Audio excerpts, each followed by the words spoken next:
monarch. But I think the royal family has to modernise and develop as it goes along, and it has to stay relevant. The Queen is a fantastic role model to lead that, and that's the challenge for me.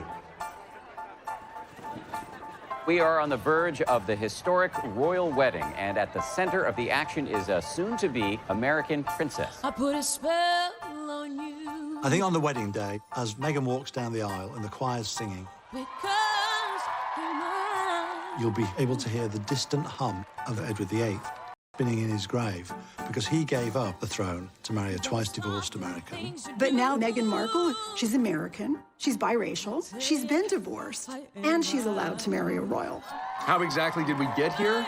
It's been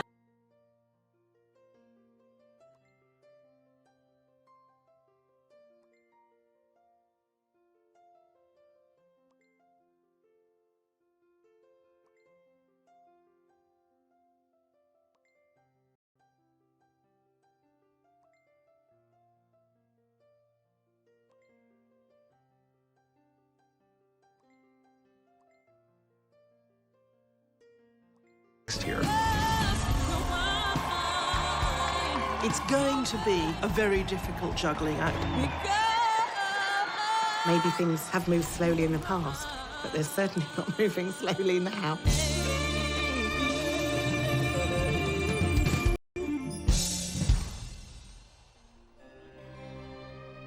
There is only one job that the royal family has.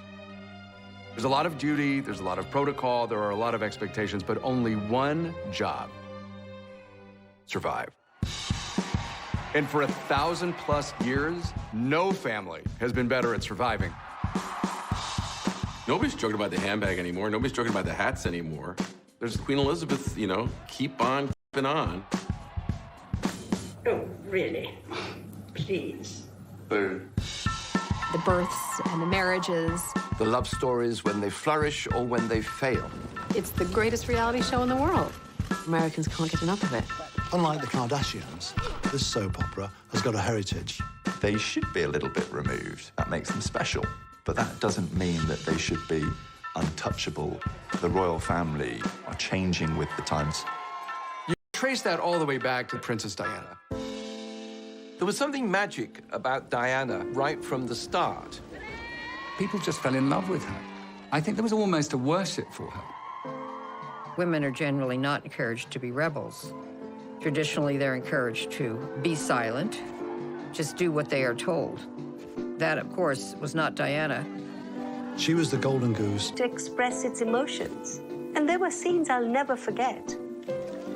and I gave it this big injection of star power, and then she lobbed a couple of grenades into it. There's no mistress in the fairy tale. This is where the fairy tale cracks and reality comes in. And everybody believed everything that Diana said, that Camilla had wrecked the marriage, destroyed Diana's happiness. The death of Diana, that was probably the lowest moment for Queen Elizabeth. The British public in London were just going crazy, going, you know, where is the Queen? People really started wondering if the monarchy would survive. And now we have a new cast of characters. There's been a reboot. And people are tuning in. And that tune-in equates to billions of dollars. William and Harry were famous since the day they were born. So they grew up in this reality that they couldn't get out of. I don't think I'd want to Prince William because everything has to be perfect. Prince Harry knows he's not going to be the next king, so he can do what he wants. They are the future of this institution.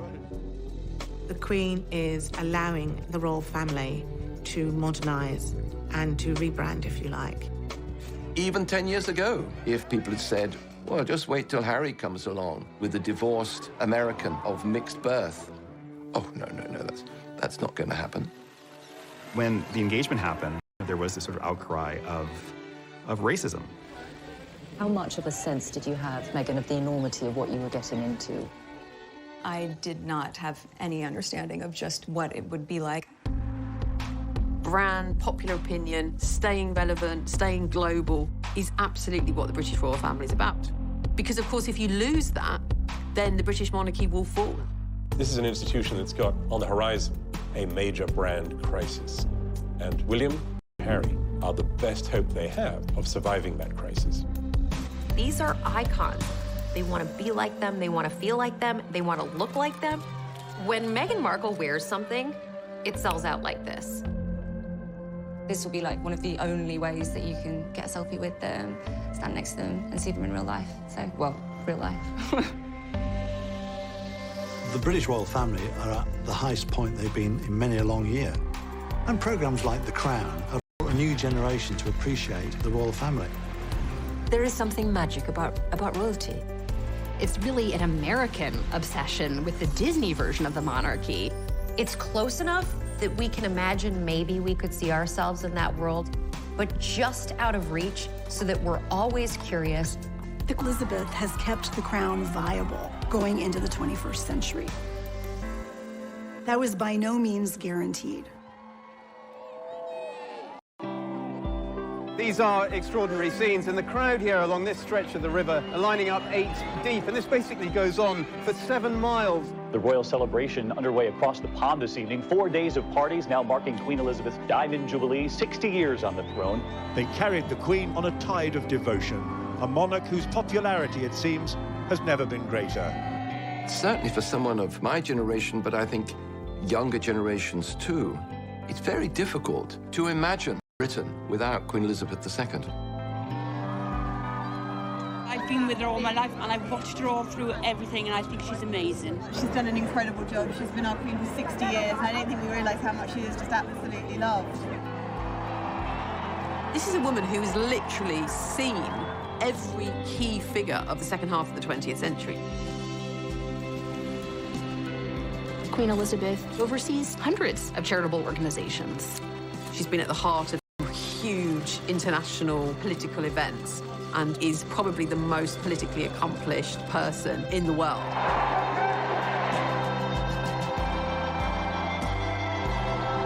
The Queen, though, wasn't supposed to be Queen. She was Queen because her uncle, Edward VIII, had abdicated. Edward VIII was the eldest son of George V. He was meant to be the king following his father's death in 1936. He was quite good-looking, dashing, a rather popular figure, Edward. He was at the center of American and British socialites. He was the heart of the party. He was incredibly popular, very charismatic, but he was weak. His own courtiers were struck at how emotionally underdeveloped he was. Along comes this extremely chic, ambitious woman. Wallis Simpson was a twice-divorced American from Baltimore. Very practical person, quite tough. By all accounts, was something of a social climber and was very interested in making the acquaintance of Edward. There's a lot of really interesting speculation about the kind of psychosexual hold that she had on him. And because she was domineering, she filled some need that he had to be mothered. Everything had been kept under wraps. The British public didn't know too much. The monarchy had a tacit agreement between the British press that intimate details of a monarch's life. People were fascinated by him. And she, in her own right, had her own luggage. So people were fascinated by her and how she managed to bag the greatest bachelor in the world.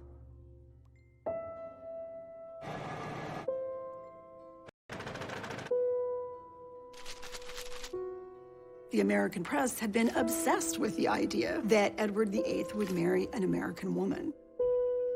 William Randolph Hearst did not like the British monarchy. He really made it a practice to encourage his reporters and photographers to seek out the private lives of the royal family. One of the photographs that drew attention was a photograph of her touching his arm. Ordinary people do not touch the monarch. That kind of intimate gesture indicated that there was an intimate relationship. A cruise he took in 1936 along the Mediterranean coast with Mrs. Simpson. They took photographs in his bathing suit. You could see his chest. I mean, he was half naked in these photographs. The public had never seen its monarch in a photograph in anything less than an utterly dignified manner. Edward VIII was one of the first victims of the paparazzi. It was becoming increasingly impossible to keep this secret from the British public. What was it? Hark the herald angels sing, Wallace Simpson's pinched our king, or something. An American divorcee was going to marry the King of England. This was the scandal of the century. It was the divorce bit that people objected to, not her. There was a real taboo about divorce. And so Edward had to choose the woman he loved or his country.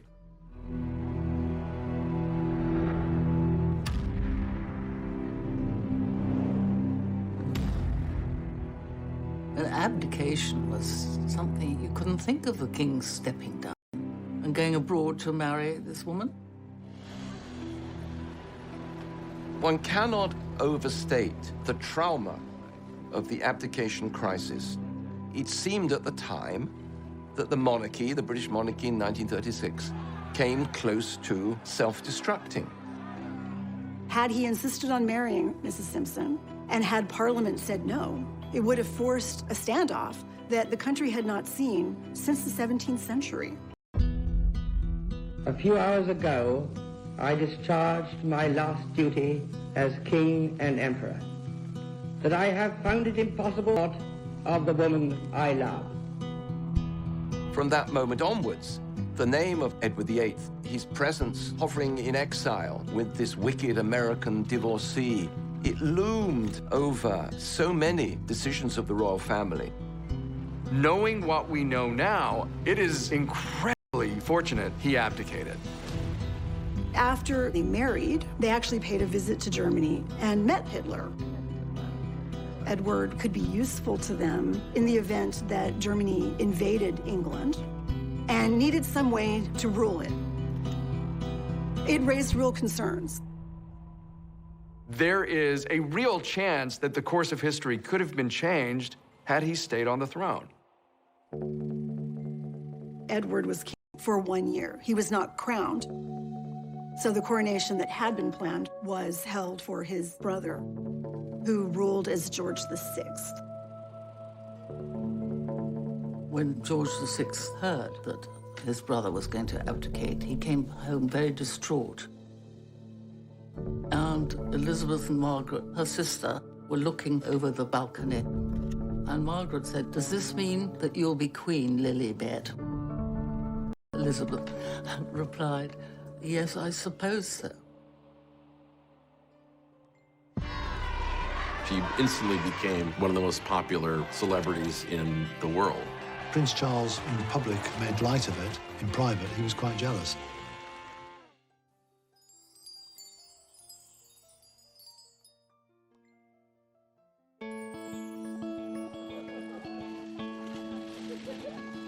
I wonder whether George has, in any sense, started realizing who he is and what one day he will become.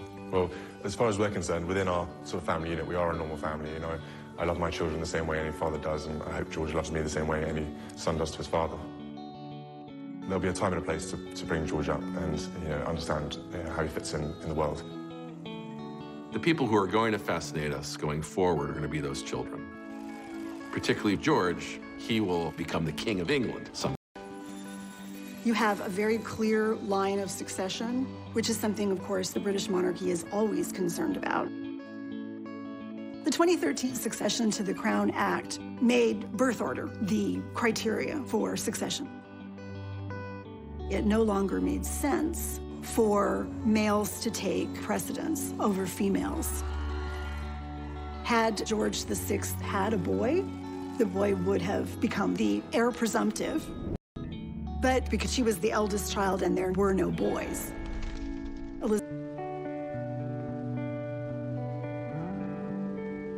For the first 10 years of Elizabeth's life, she wasn't expected to be queen. She had a very tight bond with her parents and her sister Margaret. Her father spoke of them as us four. They were this enormously close and affectionate family unit. Elizabeth's father, George VI, was himself a very dutiful king. George VI and Queen Elizabeth were incredibly loved by the British public, largely because of the way they behaved during the Second World War. They refused to leave the country when the country was being bombed. The Queen was outspoken. She said, "The king will not leave, and if the king will not leave, I will not leave, and if I will not leave, children will not leave."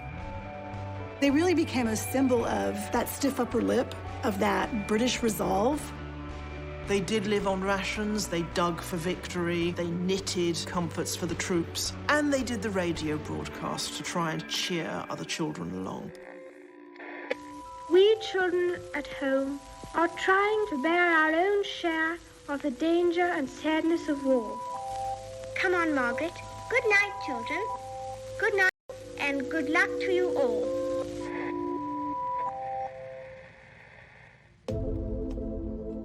The war, in a way, gave Elizabeth a chance to be a bit more like other people. And it was Elizabeth herself who insisted that she should join the services and became a mechanic. That emphasis on middle-class morality and acting as a model for the nation is something she learned from her father. Throughout her life, she's tried to judge what was right and wrong. And her father had been very much the torch shiner into the dark space for her. And I think she's always used him as the template. I declare before you all that my whole life, whether it be long or short, shall be devoted to your service. When the Queen said, "My whole life I shall dedicate to your service," she really meant it. Something that has completely been at the centre of everything she's done. And before very long, she's fallen in love with a man that she absolutely adores, who she first laid eyes on when she was about 13. This very attractive naval officer, Prince Philip. She had this really wonderful complexion, startlingly pretty. It has been announced officially from Buckingham Palace that Her Royal Highness, the Princess Elizabeth, Duchess of Edinburgh, was safely delivered of a prince at 9. The future was opening up. Certainly, Elizabeth did not expect to become monarch for a long time. But her father's health had been bad since the 1940s, and that wasn't something that was widely advertised. She certainly did not expect him to die while she was away on behalf of the crown.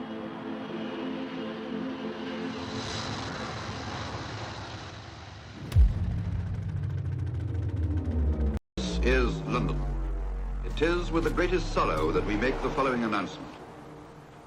At 10:45 today, February the 6th, 1952, the King passed peacefully away in his sleep.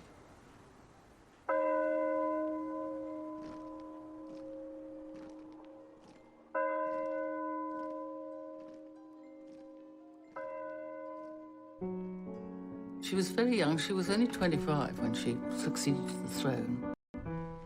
The combined issues emotionally of her father dying and the assumption of the role of kingship were, of course, bound together. The rulers of Britain have ruled over the greatest empire the world has ever seen. She's Queen of Canada, she's Queen of Australia. She's Queen of 15 other countries. But at the same time, she was very well trained for this job. Here is a woman, her father was never supposed to inherit the throne, and therefore she was never supposed to inherit the throne. And here she is, Queen Elizabeth II.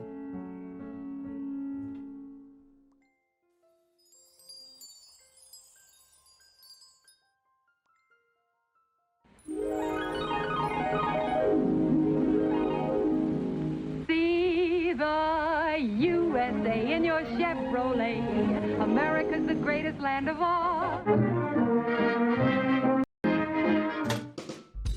We think about the period following the Second World War in the United States as being this great consumer moment, a great moment when there's a lot of opportunities for people and they're starting these brand new lives with Tupperware. Freeze it, stack it, any which way. It won't leak or spill. But that's not the lived experience of the British right after the Second World War. Britain, it was so grim after the war. I didn't recognize London. There were so many bomb sites. There was tremendous austerity, food rationing, fuel rationing. It was horrible. Rationing did not end in Britain until 1951. The prospect of rebuilding it all again and what was life going to be like. There wasn't a great spirit of gaiety, and it brought a bit of colour to the nation, which had gone through the most terrifying ordeal. I mean, the world had.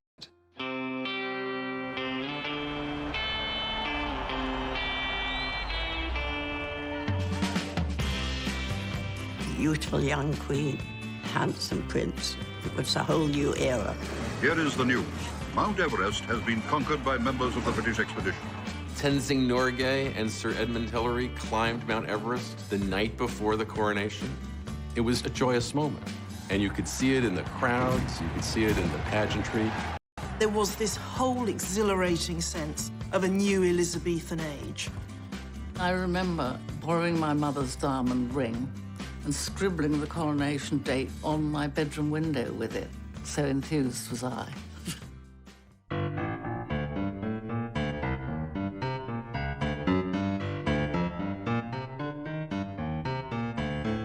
Coronation happens once a reign, and as a royal ceremony, it does give you a sense of where monarchy is, where the state is, and where the people are at that time. All British institutions that have survived are the ones that have constantly reinvented themselves. The modernising forces inside the royal family definitely came from Prince Philip's side. Prince Philip is really the brainchild behind the televising of Queen Elizabeth's coronation. Such a savvy decision. It's about including the public. It's about inviting the public into a ceremony that historically had been for the political elite. And it had the most enormous audience. Huge numbers of people bought these tiny little things, and they all gathered around it. We travelled 4 hours to the Oxford village where my grandmother lived to see the coronation on television. Yeah. I think it did a great deal for social cohesion. I think it did an enormous amount for the spread of the television medium. London, the morning of Tuesday, June the 2nd, the morning of Coronation Day. My grandmother bought a television for the occasion, and people from the village piled in. Into the forecourt of the palace and through the gates comes the gilded coach, bearing the young queen to her crown. Rosie Churchill and I were the only two that went in a coach, and I was just blown away. A huge wave of cheering travels with her, pouring along the Mall as though it would lift her and carry her on her way. People were roaring, "Long live the Queen," and they were ecstatic. I mean, the main thing I remember is this crowded living room and the excitement. So, borne forward to the acclamation of her peoples, and took our places. She turned round with a beaming smile. "Ready, girls?"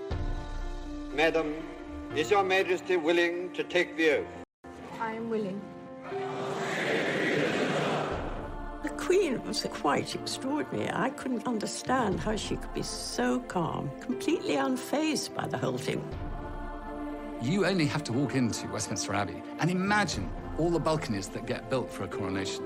All those eyes peering down. I should imagine the pressure was immense.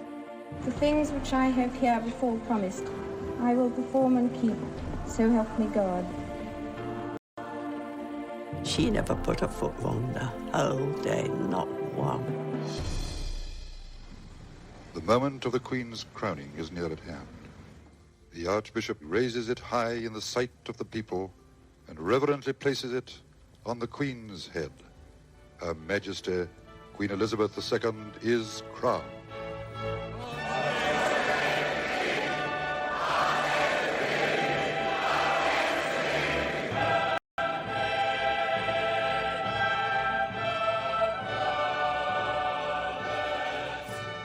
She looked very happy when we left the Abbey.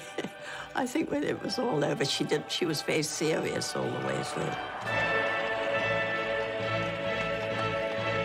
As this day draws to its close, I know that my abiding memory of it will be the inspiration of your loyalty and affection.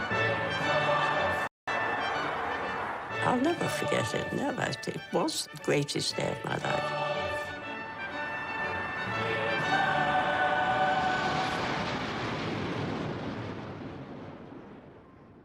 The Queen was going to have to do a major job, and she was dedicated to doing it. Whereas Princess Margaret could be more relaxed. She was always a rebel. She'd go clubbing. She'd drink a bit too much. Margaret certainly made the most of her life, behaving in a rather riotous way. She had wanted to marry her father's equerry, Group Captain Peter Townsend, but he had been divorced.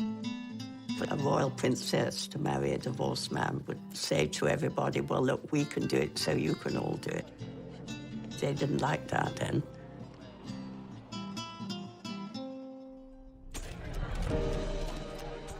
People in Britain were very pro it. The Queen wanted her sister to be happy, but she could see that there were difficulties. Queen Elizabeth is also head of the Church of England. It's in that capacity she had a really hard time supporting her sister when she wanted. Lose all her titles, her allowance. She would lose everything. It was a lot to give up. So I think she sat back and decided not to. Princess Margaret's life was in many ways shattered by her love for a divorcee. There was this echo of the abdication. You know, you have to wonder, are love and royalty really compatible?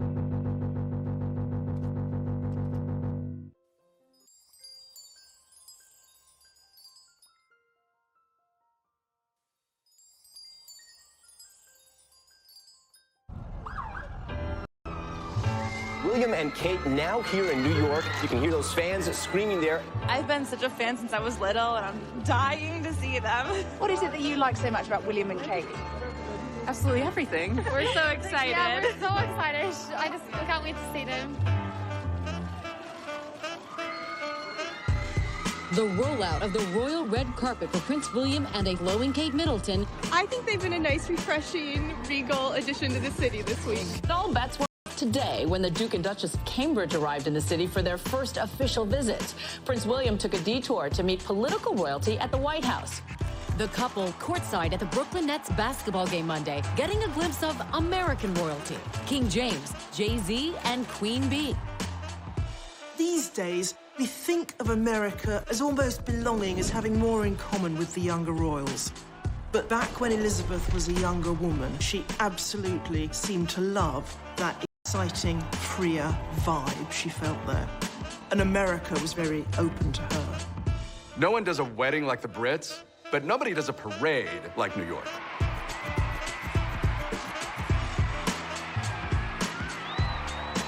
Queen Elizabeth and Prince Philip had never seen anything like this. 1 million people lined the streets of Broadway. There was just a blizzard of confetti. When Queen Elizabeth and Philip came to America in 1957, they were so much more casual and at ease than they were back at home. They attended a football game at the University of Maryland. Queen Elizabeth made a special request that they visit a supermarket because they didn't have supermarkets on that scale in Britain.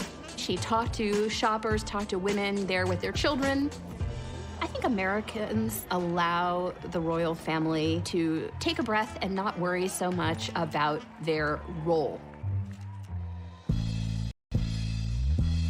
Americans tend to have a more romantic, more abstract view of who the royals are and what they do.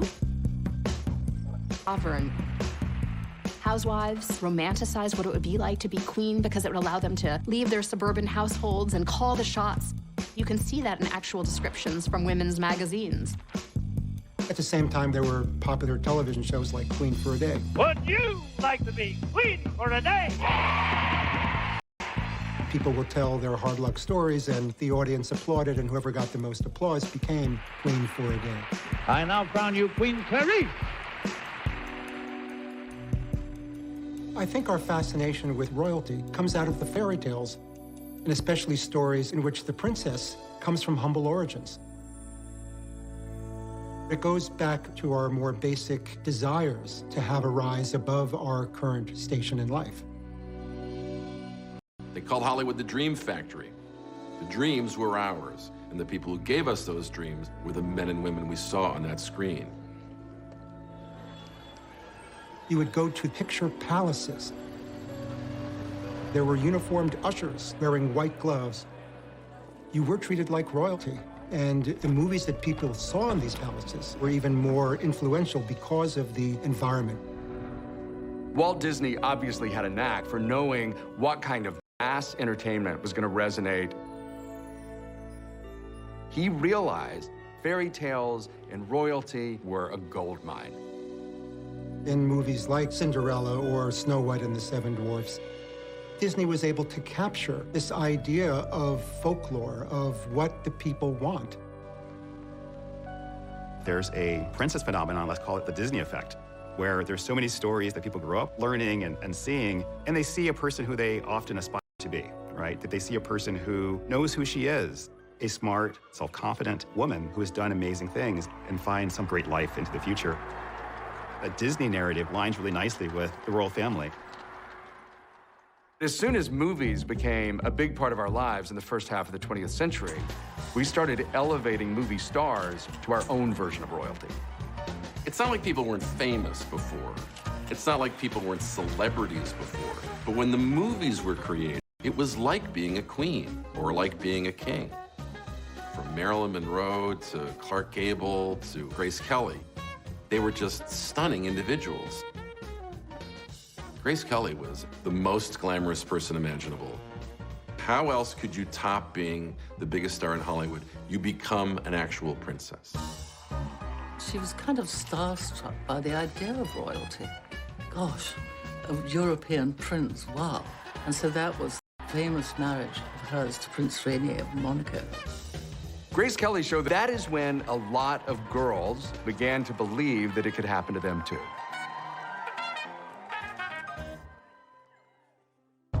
Old-fashioned, elitist, and out of touch. He dared to actually criticize the Queen herself. I don't retract that for 1 minute. Because, you see, I'm now being attacked for having attacked the Queen.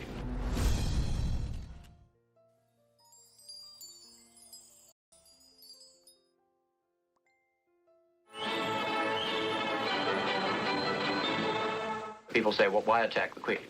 Well, indeed, I mean, it's painful to have to. One would much rather not have to, but this is the dilemma.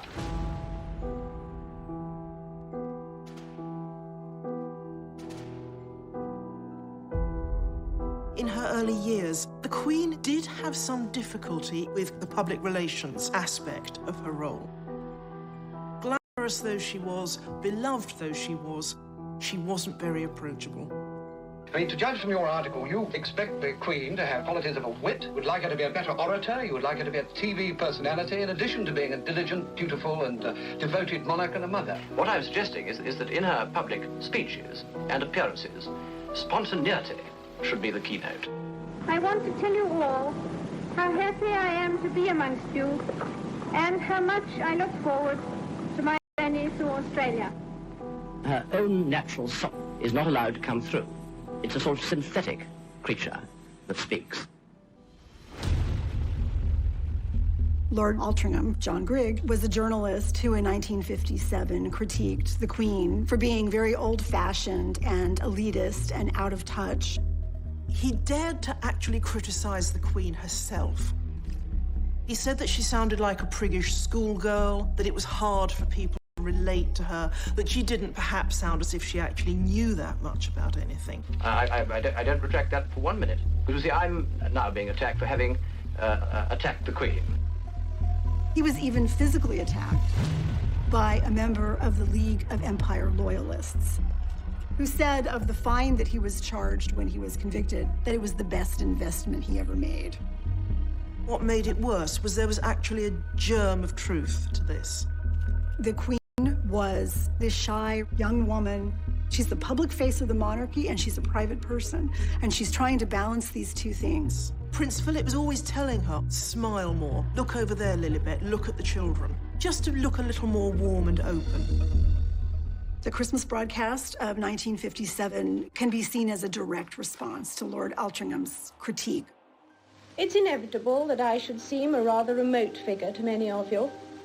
But now, at least for a few minutes, We see her with pictures of her family around, and it is meant to give that sense of, yes, the royal family are royal, but they're a family just like us.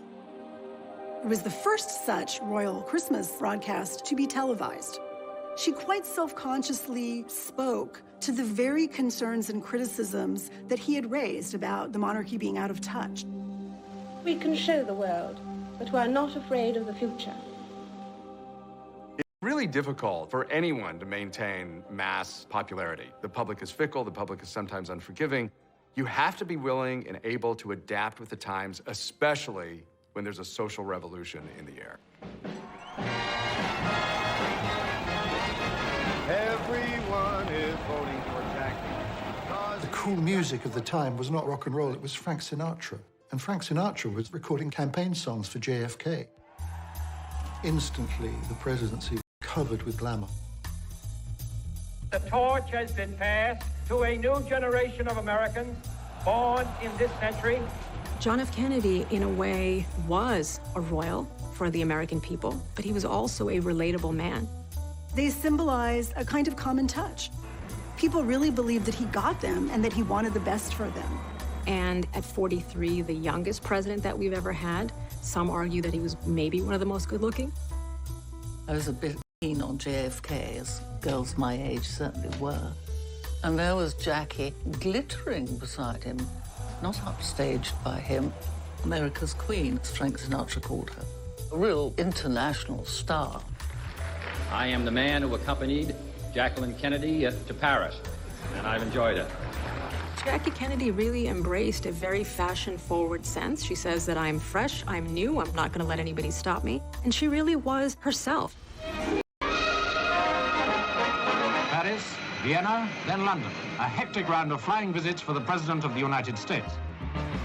500,000 people lining the route from London Airport to the West End just to cheer a hello to Jack and Jackie. There was something about when the Kennedys came over. I think it surprised us all that this was going to have such a massive interest to it. Crowds broke through at the palace, and once more the Kennedys got a big hand. I think that the British were drawn to two people who could be a little bit more freer than they were. The Queen was somewhat outstripped by the Kennedys. We're talking about people who transcended their role, people who electrified the world that way. Nobody could compete with JFK. The monarchy evolved with some kind of feeling for how successful the Kennedys had been. I can't believe that it wasn't in the back of their mind. Challenges to portray stability, portray the history of Britain without looking like hopeless relics of an earlier era. And in the 60s, they seemed to have a problem with that.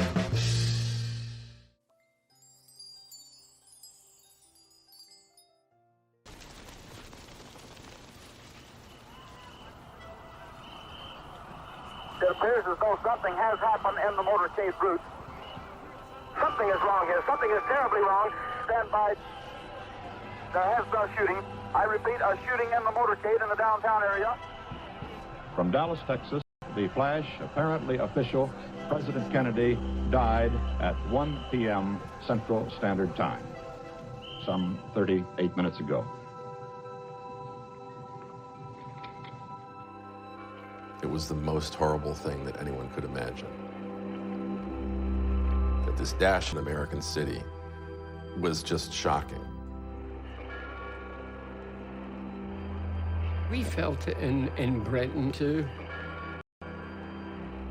Jack Kennedy, he was a president that was loved. In memory of President John Fitzgerald Kennedy, who in death my people still mourn, and whom in life they loved and admired. Here was a man who had symbolized hope, who had symbolized these ideals, and those all seemed lost now. After a period of terrible trauma for the nation, America was primed for something fun and escapist. And then along came the Beatles. 3,000 screaming teenagers are at New York's Kennedy Airport to greet, you guessed it, the Beatles. I remember American friends of mine saying, we needed this after what we've been through. The welcome was just overwhelming. You can't photograph noise, but you can photograph the people making the noise. And they didn't let you down. I got every Beatle record at home, every Beatle record. America became sort of swamped by British popular culture suddenly in the 1960s. And the subsequent musical revolution that rocked the globe. We loved all of it. We loved the music, and we loved the fashion. We loved the haircuts. What is it like, a bunk to twig in? It's free. Americans started behaving and acting like Brits. That was the Rolling Stones. It's just mutual adoration. The brazen British invasion of America. There was nothing like it. The youth, the swinging youth. It was an invasion. Beatles mania swept the globe. The royal family, who you might not really associate with the Beatles, they're a little stuffy maybe. All of a sudden, the royal family is into the Beatles. It was only a matter of time before the Beatles made it. So came the summons to the palace. The news got round to the faithful that the world's #1 group were to be invested by Her Majesty with the most excellent order of the British Empire. The Beatles went to Buckingham Palace to receive an honor, a decoration. They were called members of the British Empire. I mean, everybody liked the Beatles. Everybody wanted a piece of that action. But the Beatles were big enough then that that did more for the Queen's reputation than for the Beatles' reputation. It did not make the royals cooler. It just was an indication of what the royals needed to do to even stay in the conversation. It's the first time The monarchy actually, in a very interesting way in the 1960s, tried to get out ahead of this notion that they were out of touch or they were unapproachable. And they worked with the BBC to create a documentary called The Royal Family. The salad is ready. The royal family film turned out to be a rebranding of the royal family. The camera crew followed the royal family for 18 months through all of their ordinary activities. So we see Prince Philip at Balmoral frying sausages at a barbecue. And we see the Queen sitting at the dinner table with her family, talking about her day. It is extremely difficult sometimes. So I said, what an extraordinary remark to make, very unkind about anybody. The film was a great step forward. I thought it was charming. And I had the most appalling trouble. It's really a vehicle for us to see a little bit behind the scenes so that we can understand the monarchy as people like us. Public response was very positive. People wanted to see more of the British royal family. Come around this side. Although the documentary got enormous audiences in England and in America, on the Queen's orders, it was put away in a vault and has not been seen in its entirety since. They realized that if they did something like that too often, they would cheapen themselves, letting the magic seep out. Some people say that this was sort of opened the floodgates, and therefore after that all the sort of tabloid interest in them, and that they would want to know more and more and more. Let the public into your sitting room behind the sofa. And then they'll be over the other side looking at you. The problem with all these things is not the film that gets made with careful supervision, but what happens next.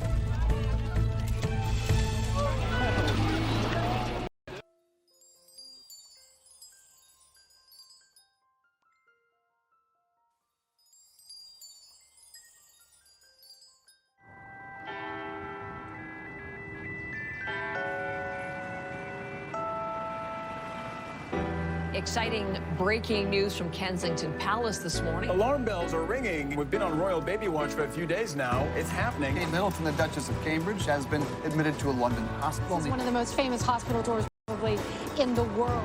Some diehard fans already out there. They have been all morning long. The anticipation is huge here. The world's press waiting for news. We're from Minnesota. Kind of a historic moment. People think we're kind of crazy, like a lot of our friends back home, but we're like, come on, you gotta do this, We are just getting news now saying the Duchess of Cambridge has delivered a son. The British royal family has a new member, a prince. So now we're waiting to see if the royal couple comes out soon to greet all those fans. All eyes trained on those brown doors, ready and waiting. So we've noticed an awful lot of activity out here just in the past few minutes, so we may see the new arrival fairly soon. Here we go, here we go, here we go. The royal family has just emerged from St. Mary's Hospital. Baby wraps up warm.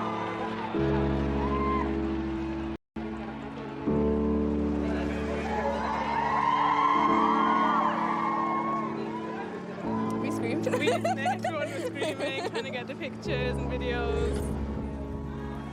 Like, if you can see, it's not just one type of person here, it's everyone coming together. From all different countries. Congratulations! So we're looking at about 70, 80 years of the baby. So why not say, oh, where were you when the baby was born? I was right in the hospital. That's the feeling you can never buy.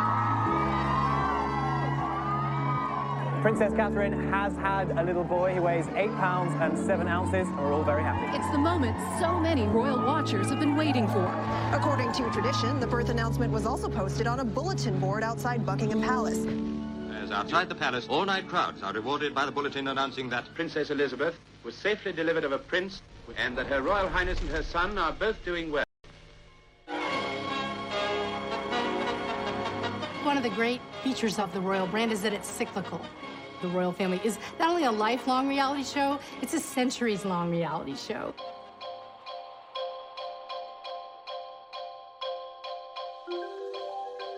We don't often chart a person's life from birth to death.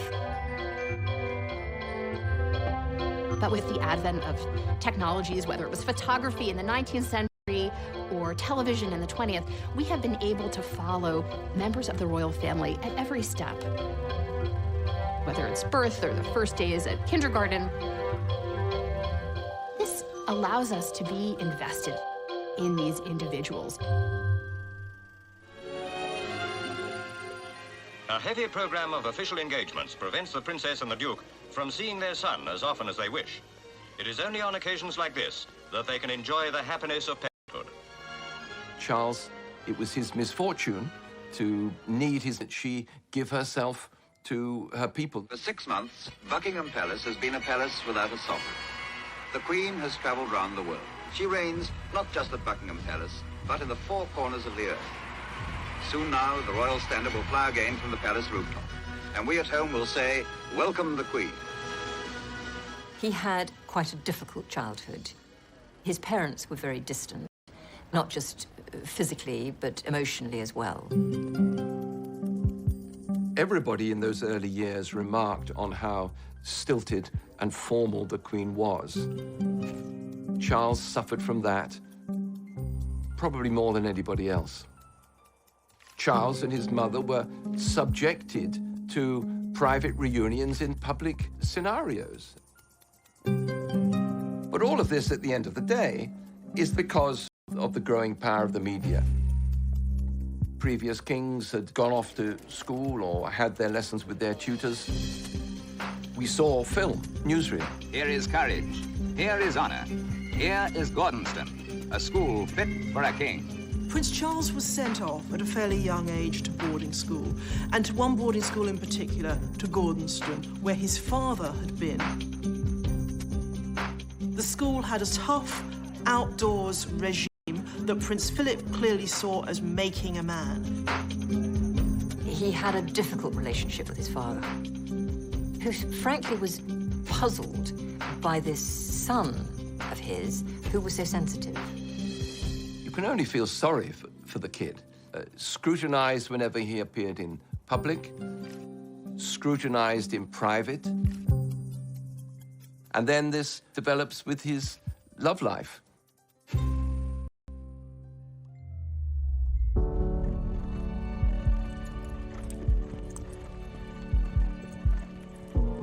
In the early 1970s, Prince Charles met Camilla Parker Bowles, and they were made for each other. There was a huge bond between Charles and Camilla from the start.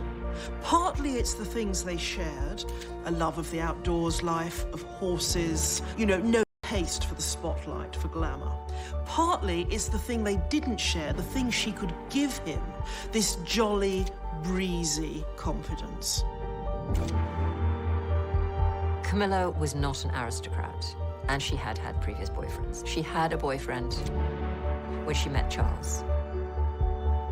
A woman of experience and knowledge was not an appropriate partner for the future King of England. He went off into the Navy, he went off to the Caribbean, and shortly after, Camilla wrote him a letter telling him that she was going to marry Andrew Parker Bowles. Charles was absolutely devastated. There was a lot of pressure to find a bride.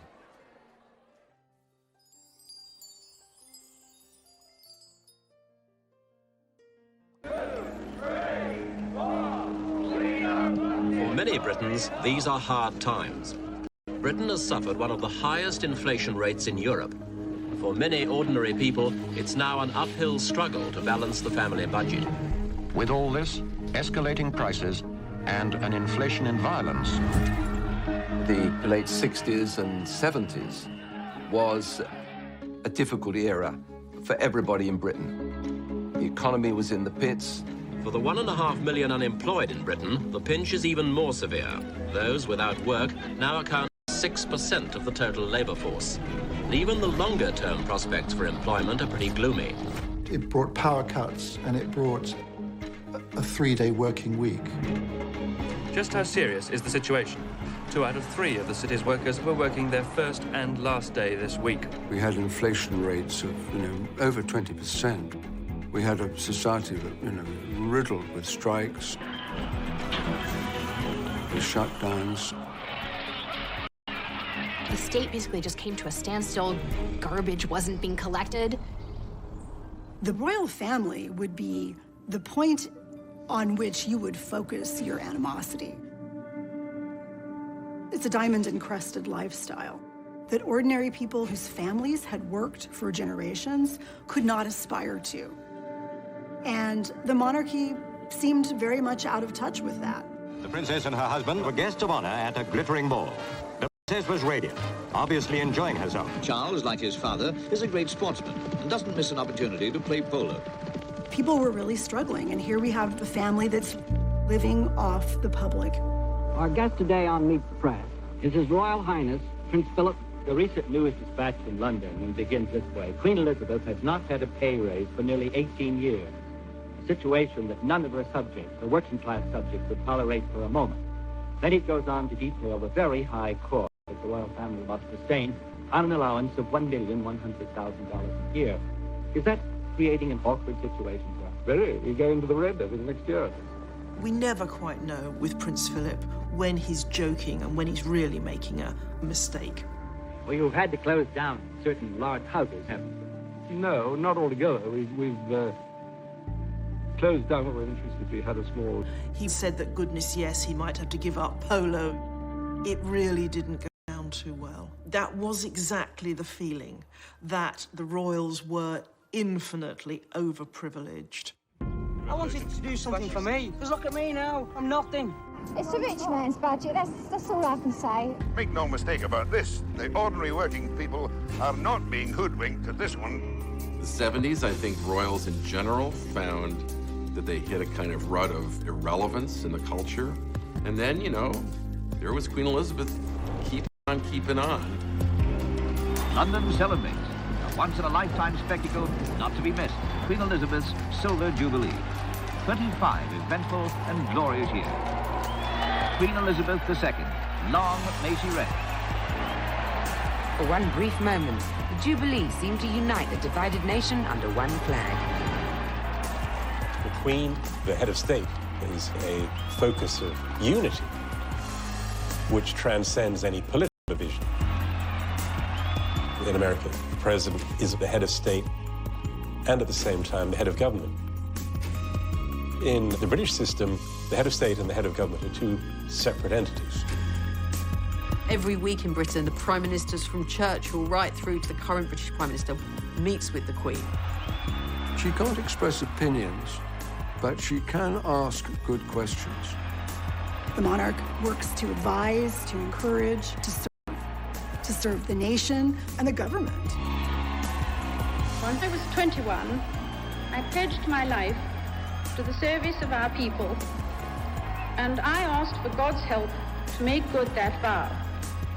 I do not regret nor retract one word of it.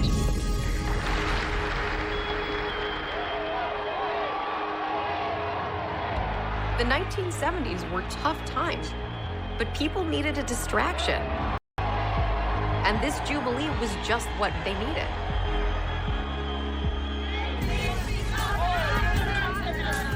Join in the spirit, the good old British spirit.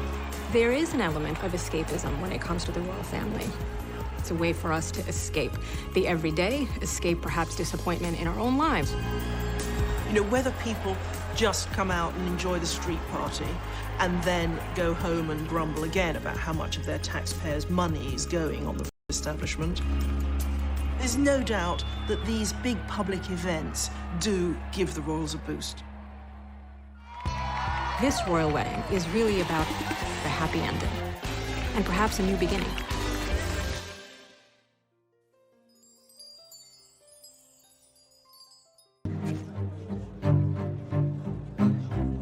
Charles grew up always trying to gain his father's approval and never quite succeeding.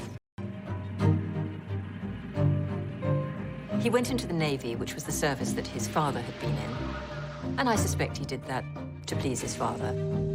The British press, they tried to kind of create Prince Charles as like a James Bond character, called him Action Man. And this is the secret of the prince's public success. Fly, shoot, play polo. All of these things the prince does rather well.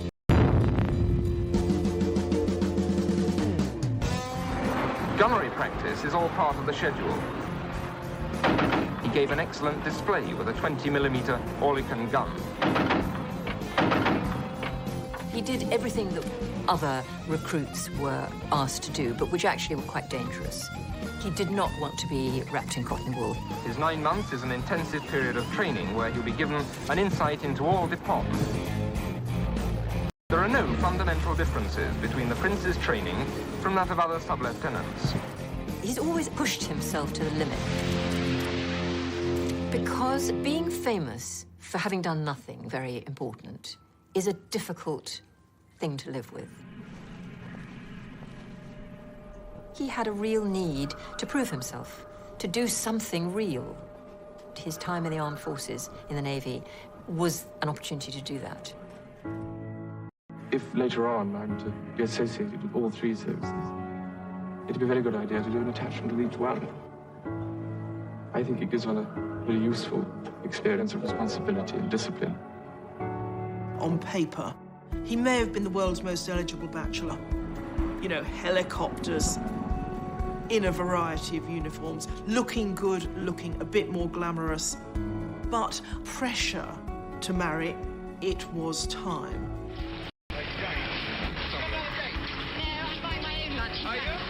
There was this kind of hysteria in the mass media to push Prince Charles down the aisle because he'd said that 30 was a good age to marry, and by the time he got to 32, everybody was saying, well, come on then. He's getting on a bit, isn't it? About the time we got married. I think he should get engaged because he's getting older. People have been waiting for a long time to see who Prince Charles was going to choose as his spouse. Anytime anyone was photographed within 5 feet of him, they were the new princess. There were questions. The kind of dirt the press were looking to dish on any of Prince Charles's girlfriends was things like whether they had a past, whether they'd had boyfriends. Extra element that the future Queen of England was expected to be a virgin. And of course, the trouble is that that was terribly out of touch. The days when any bride was supposed to be a virgin had long gone. It made it a very difficult, tense situation for him. Sarah, you know, Lady Diana Spencer's older sister, was widely tipped as being a possible bride. It was when he was dating Sarah Spencer that he actually re-met, or you could almost say met, Diana Spencer. When he finally met Diana, she seemed the perfect bride for him. She was aristocratic, she was a virgin, she was a member of the Church of England. She was young. There were no skeletons in the cupboard. There was no fear of, ex-boyfriends coming out of the closet.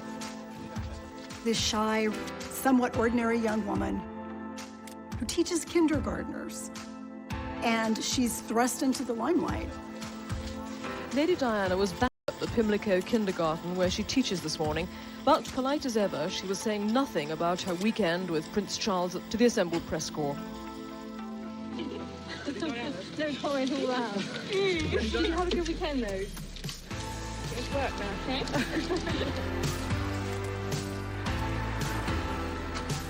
There was something magic about Diana right from the start. There was just something about her that made you feel, yes, this is going to be the one. Is there any possibility of any announcement of your marriage in the near future? Can you tell me? Can you tell me if there's any possibility? I'm not going to say anything. Right, but Prince Charles did give us a hint himself. He said we wouldn't have to wait too long. The public had this view of Diana that she was a fairy tale princess. It was almost that she was rags to riches, and she was a girl like us, plucked from a normal life. Reality actually was very different. Diana was probably more aristocratic than Prince Charles. She came from a very old English family. She grew up in a stately home, filled with staff and beautiful works of art. However, the public loved her, and they loved the whole idea of happy ever after. It wasn't clear at all that Charles was going to propose to Lady Diana. And of course, his reluctance shows the doubts he had. Doubts we now know were all too saying he either had to actually ask her to marry him, or he should back off and leave her alone. Because to keep her hanging on is awful for her, and it's going to damage her reputation. Charles misinterpreted this, thought he was being told he must marry Diana. From Buckingham Palace came the news that the whole world had been waiting for. Lady Diana Spencer is soon to become Her Royal Highness, the Princess of Wales. Wonderful. Perfect. Oh, thank goodness. I think it's really great. One can only speculate whether Prince Charles's decision to marry her was entirely his own. One has to wonder whether duty and sense of obligation weren't playing their role as well. On the public side of the palace, the crowd watched intently as the interview appeared on ITN News. It was exciting when he chose, and it was exciting who he chose, because it was Diana, and everybody was excited about her. It was a really big deal. She was this breath of fresh air. She just looked and felt like someone you knew in real life.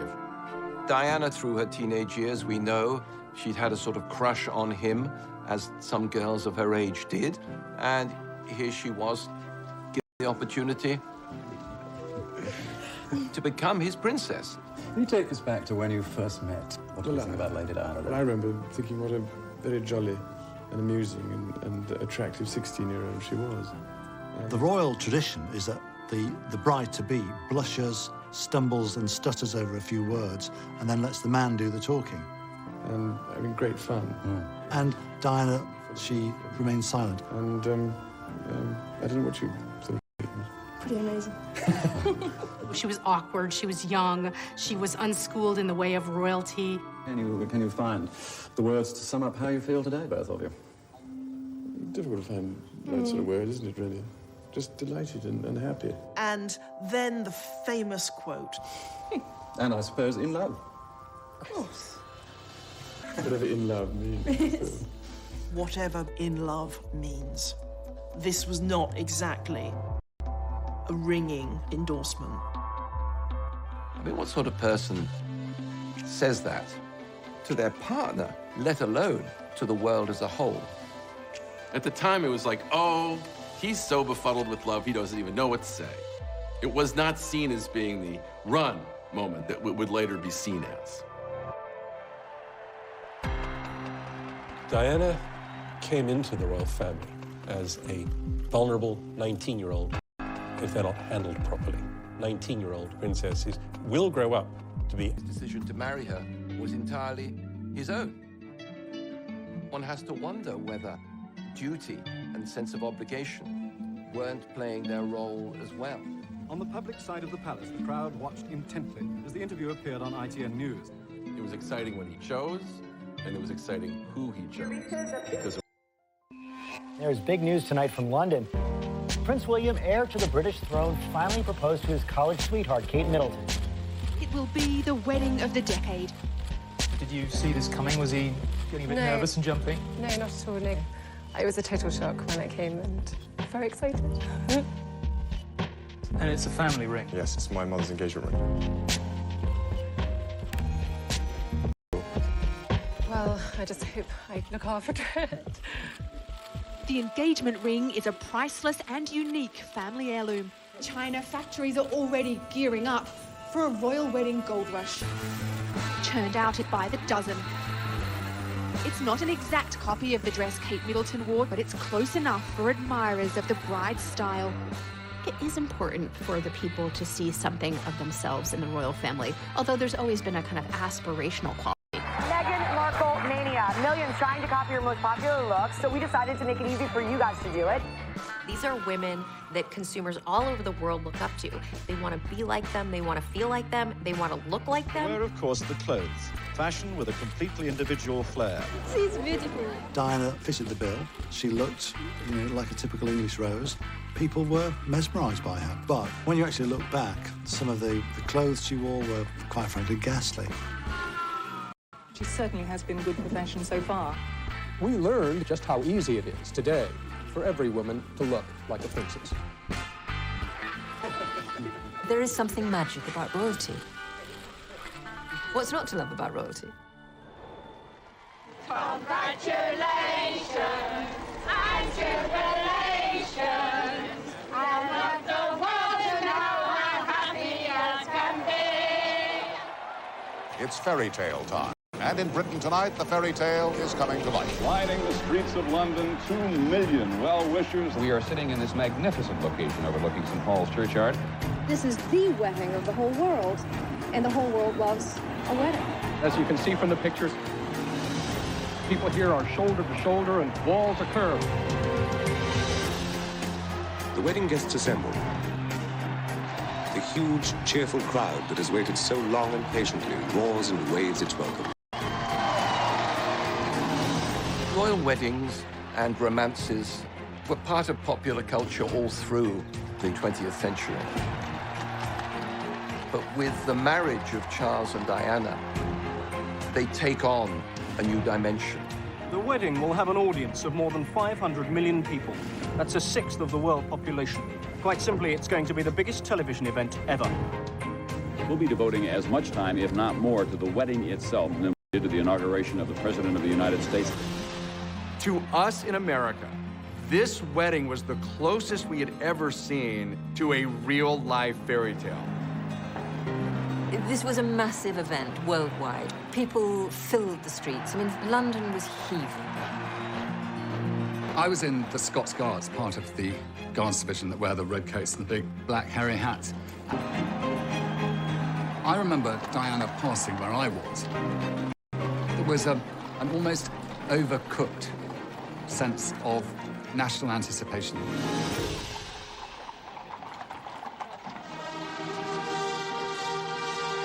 can tell that she has arrived.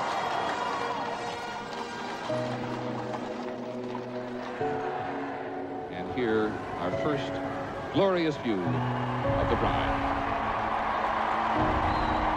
This is magnificent. I have never seen a train like this. Have you?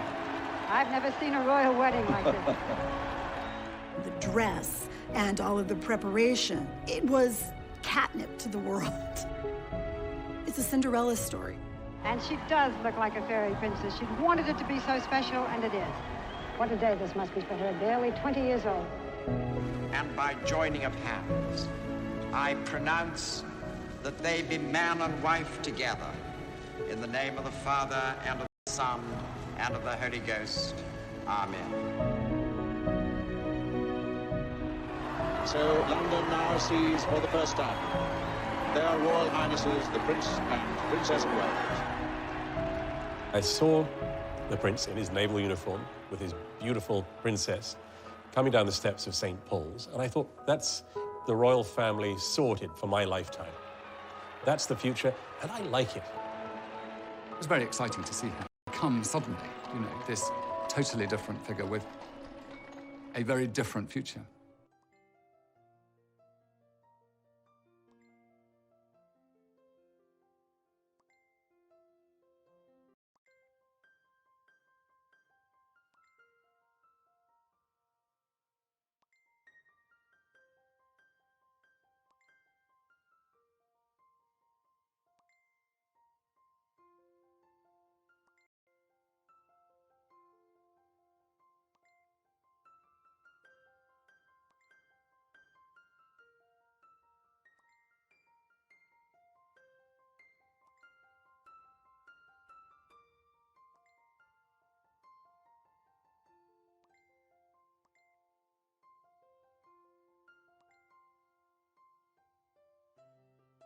Princess of Wales.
Perhaps the world's most eagerly anticipated birth. The news of it was announced just over an hour ago. It's a boy. A boy. Boy weighing 7 pounds, 1.5 ounces, and could well be the ruling monarch over Great Britain deep into the 21st century. When Diana produced her first baby, there was huge excitement. Outside St. Mary's Hospital, those who had waited all day long reacted as though there had been a birth in their own family. And they immediately broke into wild cheering and applause and singing, which has gone on ever since. Are you both happy? 13 hours, long time. Does he look like you, sir? No, he's lucky enough not to. When William was born to this beautiful young pair who we had watched fall in love, it was the first point that he was adopted by the nation. For some, it was the experience of a lifetime. Oh, I cried. I couldn't help it. You cried? I did, yeah. As we all now see, that's a very iconic image for the royals to be standing in front of the hospital. But what we have to remember is this is pretty recent. It was a very special occasion. She was the first royal mother to have a baby in a normal hospital. Prince Charles and his siblings had been born at Buckingham Palace.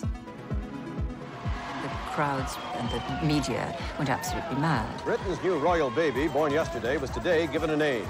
Prince Henry for short, just plain Harry at home. Everybody loves a baby. That's great. We go more gaga in this country than they do over there. Everybody loves it. Granny was christened in this, and I was.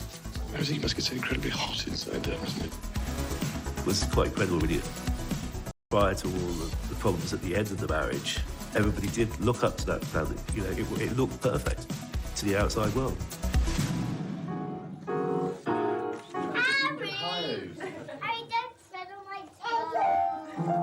Young family, the model first family of the country. This is what we all aspired to be. Well, now reports are emerging in the press around the world that the couple's storybook romance entered a rocky chapter. This is where the fairy tale cracks and reality comes in. It is divorce for Charles and Diana. Things got so bad, people started wondering if the monarchy would survive. And then this absolutely incredible drama that nobody could have foresaw. There has been a terrible accident in Paris. Buckingham Palace confirmed the death of Diana, Princess of Wales. I say from my heart, there are lessons to be drawn from her life and from the extraordinary and moving reaction to her death. Princess Diana shook the modern monarchy. Reaching out to people, hugging people, touching people. AIDS, leprosy, landmines, and change people's perceptions. Ladies and gentlemen, please welcome Meghan Markle. Meghan, what's interesting about her are the echoes of Diana. If you have a profile where people are listening to what you're saying, I really, truly think you need to be saying something that's valuable. Ladies and gentlemen, everyone needs to be valued. She really did hold a mirror up to the monarchy and say, look at yourselves. The anticipation for Meghan and Harry's wedding was like nothing that I had ever seen. Yet again, this raw story that keeps on giving. This beautiful inclusiveness into the royal family. This is a great message to the world. Meghan is less interested in the glass slipper and more interested in breaking the glass ceiling. So many girls will wake up this morning across the world and look at TV and see somebody that looks like them. As part of a new modern monarchy.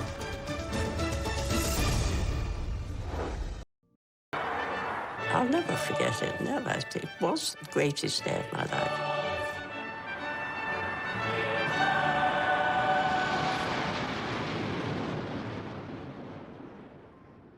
The Queen was going to have to do a major job, and she was dedicated to doing it. Whereas Princess Margaret could be more relaxed. She was always a rebel. She'd go clubbing. She'd drink a bit too much. Margaret certainly made the most of her life, behaving in a rather riotous way. She had wanted to marry her father's equerry, Group Captain Peter Townsend, but he had been divorced. For a royal princess to marry a divorced man would say to everybody, well, look, we can do it, so you can all do it. They didn't like that then.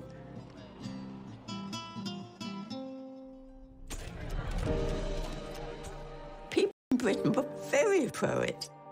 The Queen wanted her sister to be happy, but she could see that there were difficulties. Queen Elizabeth is also head of the Church of England. It's in that capacity she had a really hard time supporting her sister when she wanted. Lose all her titles, her allowance. She would lose everything. It was a lot to give up. So I think she sat back and decided not to. Princess Margaret's life was in many ways shattered by her love for a divorcee. There was this echo of the abdication. You know, you have to wonder, are love and royalty really compatible?